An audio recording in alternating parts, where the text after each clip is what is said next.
हेडलाईन्सचे प्रायोजक आहे NBC bearings, लांब पळण्यासाठी।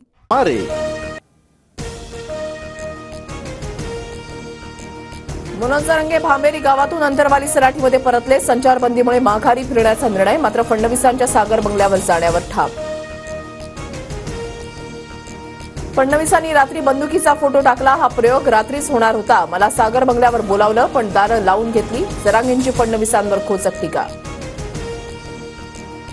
फडणवीसांना अडचणीत आणणार, नाराजीची लाट उसळण्याआधी शिंदे फडणवीसांनी शहाणं व्हावं। सहनशीलतेचा अंत पाहू नका, जरांगेंचा इशारा।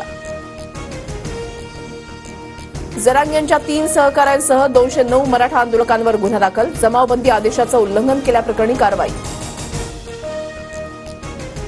अंबडमधील संचारबंदी हटवा, पोलिसांनी ताब्यात घेतलेल्या आमच्या पोरांना सोडा, मनोज जरांगेंची मागणी।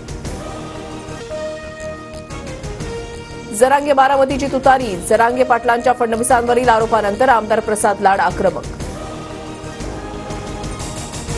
आजपासून अर्थसंकल्पीय अधिवेशन, उद्या अजित पवार अर्थसंकल्प मांडणार। मराठा आरक्षण, गोळीबाराच्या घटना आणि ड्रग्ज प्रकरणावरून अधिवेशन गाजण्याची शक्यता। मंत्रालय परिसरामध्ये पोलिसांचा मोठा बंदोबस्त। अर्थसंकल्पीय अधिवेशन आणि जरांगेंच्या इशाऱ्यानंतर सुरक्षेमध्ये वाढ।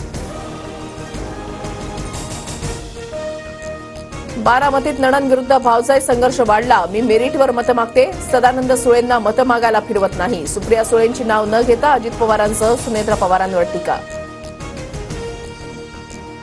दादा भुसेंनी नाशिक लोकसभेच्या जागेवरील भाजपचा दावा फेटाळला। नाशिकमधून शिवसेनाच लढणार, भाजपच्या दाव्यानंतर दादा भुसेंचं वक्तव्य।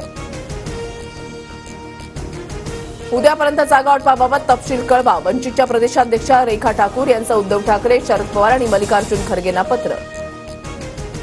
हेडलाईन्सचे प्रायोजक आहे एनबीसी बेरिंग्स, लांब पळण्यासाठी।